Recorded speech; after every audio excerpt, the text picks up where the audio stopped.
In 2012, Zhang Chengyu quit his engineering position at the Dutch company ASML, the only company capable of manufacturing cutting-edge semiconductor chips or microchips.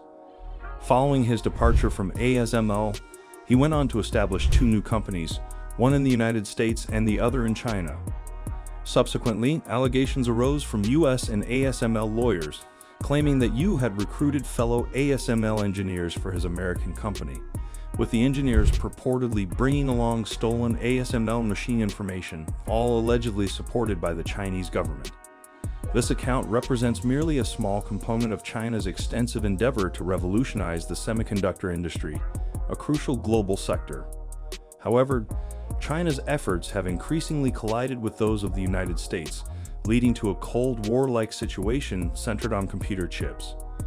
Well, it all started in the 1950s, when a group of engineers in the United States successfully invented the first semiconductor chip, a small piece of silicon featuring 4 transistors. The power of a chip increases with the number of transistors it contains. By 1960, engineers had already developed a chip with 4 times the number of transistors, and every year they discovered new methods to add even more. There has been a remarkable exponential improvement in semiconductors since the early 1960s. Gordon Moore, the founder of Intel, predicted in 1965, stating that the computing power generated by a single chip would approximately double every year, a prediction that has largely held up to the present. In the United States, the initial companies focused on chip manufacturing, primarily serving a single major customer, the US government. At first, the earliest applications of semiconductor chips were in guidance computers utilized by NASA spacecraft and missile systems. As chip companies continuously improved their products each year, the US government recognized the value of forging strong partnerships with these companies to ensure access to the most advanced chips. The government believed that computing power played a pivotal role in determining a nation's strength on the global stage, considering its historical use in code breaking during World War II and tracking Soviet submarines in the Cold War.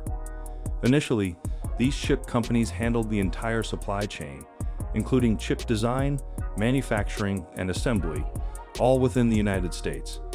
However, by the late 1960s, they recognized the potential for higher profits by designing chips for civilian applications, such as corporate computers. To achieve this, they needed to manufacture a significantly larger quantity of chips at a lower cost. Consequently, many chip companies shifted their manufacturing and assembly operations to countries like Japan, Taiwan, South Korea, and Hong Kong, where labor was more affordable, and the US government actively encouraged such moves. These nations were all allies or partners of the United States, and relocating chip manufacturing to these countries served to support their economies and strengthen diplomatic ties. Simultaneously, the US government imposed restrictions on these chip companies, preventing them from sharing technology with their counterparts in the Soviet Union and China. This measure aimed to maintain a significant technological advantage by keeping these rival nations years behind in chip advancements. As a result of Moore's Law, which dictates that advanced chips are notably superior to previous generations, falling behind by 5 or 10 years translates to a substantial lag behind the cutting edge. However, it didn't take long before these allied governments initiated investments in their own chip companies. During the 1970s and 80s, Toshiba in Japan and Samsung in South Korea emerged as formidable competitors, designing and manufacturing chips that rivaled those produced by American companies. Furthermore, in the 1990s, Taiwanese company TSMC became exceptionally proficient in chip manufacturing, causing many US companies to stop their own chip production. This shift meant that the United States was no longer the sole producer of the most advanced chips, and every nation's chip industry increasingly relied on other countries for materials, software, and equipment necessary for the production of more complex chips. While the United States and its allies were pushing the boundaries of chip technology, China found itself trailing behind.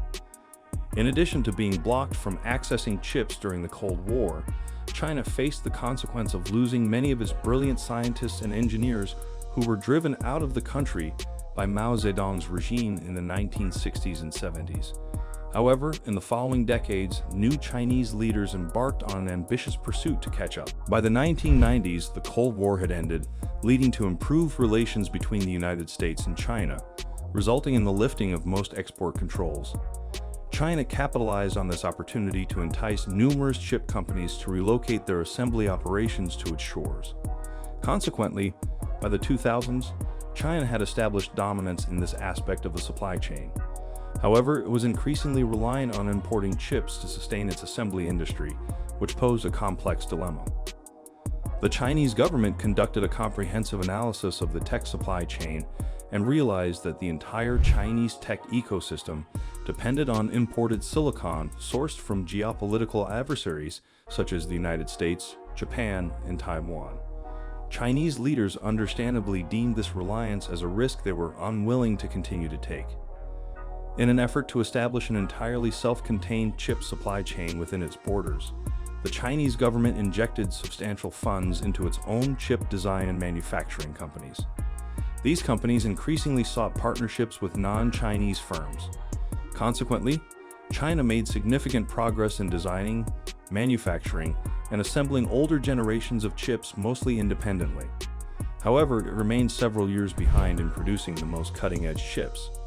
To illustrate the disparity, a state-of-the-art chip today contains approximately 114 billion transistors, a stark contrast to the mere 4 transistors found in chips from the 1960s. Furthermore, it is worth noting that both past and future computing capabilities still base their application on military use. Now the challenge lies in the fact that only a few companies in the world are involved in the production of these advanced chips, and none of them are based in China. Initially, only 3 American companies developed the software required for advanced chip design. Transforming these designs into tangible chips necessitates the use of a specific machine manufactured solely by ASML, a company based in the Netherlands. Moreover, this machine relies on equipment exclusively produced in the United States. Finally, the assembly and manufacturing of the most advanced processor chips can only be executed by companies situated in Taiwan and South Korea. These companies serve as critical bottlenecks in the chip supply chain, and China's reliance on them for advanced chips is absolute. In 2019, US authorities attempted to arrest Zhan Chengyu, but he was nowhere to be found. However, he showed up in China as the CEO of his company, which had successfully developed software similar to ASML's with support from the Chinese government. His company thrived, and his story exemplified one of several cases of IP theft within the chip industry. At the very least, the Chinese government displayed passive support, and in some instances, active support for such IP theft, recognizing the relative weakness of its own companies. China's strategy to reduce its dependence on foreign supply chains involved identifying choke points like ASML and attempting to replicate them. Unfortunately, this plan backfired. As a result, the actions of the Chinese government have generated significant anger among the US government and other nations. They now perceive China's subsidies as not just an economic issue, but also a matter of security concern. Simultaneously, the relationship between the United States and China was transforming, becoming less cooperative and more competitive. In 2018, the Trump administration imposed a ban on US companies selling components to ZTE, a prominent Chinese tech company. Subsequently, in 2019, the administration extended the ban to include Huawei, China's largest tech company, and its affiliates. These prohibitions had severe consequences, almost driving ZTE to bankruptcy and delivering a significant blow to Huawei. In 2022, President Joe Biden, who succeeded Trump, broadened the scope of measures targeting China's chip industry. Initially, the US government prohibited all American companies from selling advanced chips to China. Additionally, it blocked Chinese design firms from accessing US-made design software and manufacturing equipment. Furthermore, global companies utilizing US semiconductor technology were also barred from selling advanced chips to China.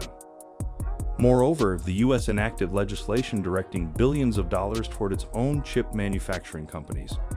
Additionally, a crucial agreement was reached with TSMC, Taiwan's largest manufacturer, to construct manufacturing plants in the United States.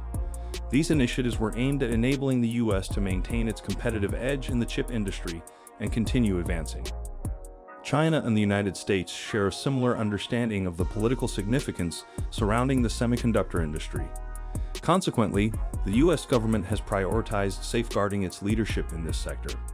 However, this dynamic also intensifies an existing conflict between the two countries. Since 1949, China has regarded Taiwan as a secessionist province and has made reunification a steadfast goal, even threatening military action. The United States, in turn, has pledged to protect Taiwan's interests. Complicating matters further, Taiwan happens to possess a critical choke point in the global chip supply chain. Taiwanese companies currently manufacture a significant portion of the world's chips, accounting for 63% of overall production and approximately 92% of advanced chips. These companies hold a pivotal position in both the US and Chinese chip industries. While Taiwan has implemented measures to protect itself, US export controls have compelled Taiwanese companies to make a challenging choice. They must decide whether to defy the United States and continue selling chips to China, comply with US regulations, and restrict China's access to these crucial components. Thus far, they have signaled their intention to limit sales to China. However, as the confrontation between China and the United States escalates, more countries and companies worldwide will face similar dilemmas, being compelled to choose sides in what resembles a new Cold War. What are your thoughts on the microchip war going on between these two economic giants? Let us know in the comments section below. If you enjoyed this, please do well to give us a thumbs up and hit the subscribe button for more.